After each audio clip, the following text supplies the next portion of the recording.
harapan saya supaya tidak terulang lagi DPR RI menghasilkan undang-undang untuk menyambut COVID-19.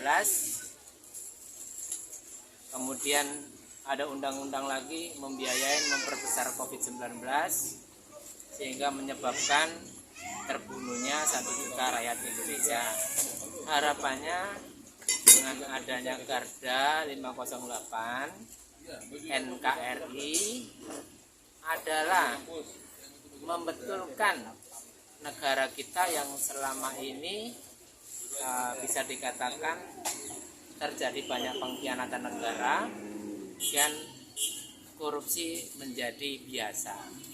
Ya, korupsi menjadi biasa itu tidak hanya di kalangan kementerian atau bahkan di DPR RI untuk menghasilkan pesanan undang-undang, gitu ya. Di antaranya undang-undang karantina dan undang-undang keuangan corona. Nah, inilah yang menjadi permasalahan bangsa kita. Kenapa DPR RI tidak melihat isinya? Isinya undang-undang ini untuk apa sih gitu. Kalau DPR RI tahu isinya, tidak mungkinlah keluar dua undang-undang ini, undang-undang karantina dan undang-undang keuangan corona. Karena apa? Isinya adalah untuk membunuh bangsa kita. Ya. Nah, oleh karena itu harapan saya dengan adanya Garda Hukum 508 ini diharapkan untuk menyadarkan semuanya, baik DPR RI maupun partai politik. Jadi partai politik jangan memilih jualan orang.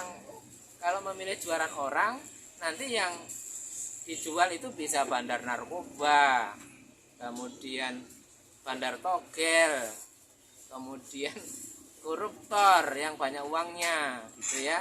Mereka lah yang banyak uang untuk bisa kasih kepada masyarakat sehingga suaranya banyak, gitu. Ya.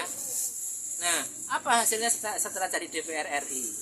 Ya tadi membuat undang-undang karantina dan undang-undang keuangan corona digunakan untuk menyambut COVID-19 dan membiayai perbesaran pandemi sehingga menyebabkan 1 juta rakyat Indonesia meninggal. Penanganan yang terakhir ini Prof, terutama dalam hal COVID yang sudah menjadi korban, apa yang seharusnya dilakukan oleh pemerintah Prof? Pemerintah saat ini, Menkes dan gugus COVID-19 itu menggunakan metode terbalik, tidak menggunakan ilmu kedokteran maupun ilmu biologi.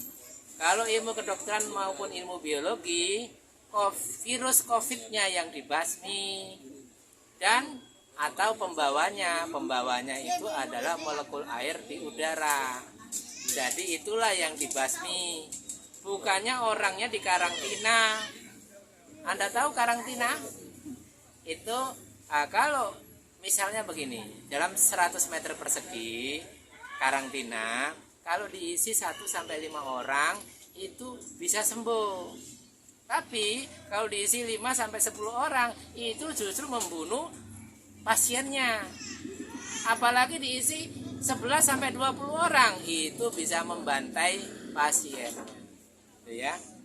Jadi lain kali kalau membuat undang-undang tolong dilihat isinya dulu gitu ya bagi DPR RI. Jadi jangan terburu-buru disetujui gitu. Kalau membunuh bangsa kita bagaimana seperti undang-undang karantina maupun undang-undang keuangan corona gitu ya. Jadi tadi sekali lagi yang dilakukan Menkes dan gugus 19 itu ilmunya terbalik. Tidak ada penghentian pandemi itu dengan karantina, kemudian 5M dan vaksin itu tidak ada. Tidak ada di dalam ilmu biologi dan ilmu kedokteran, itu tidak ada. Yang ada itu virusnya dibasmi atau pembawa virusnya dibasmi. Misalnya ya pandemi DB, gitu.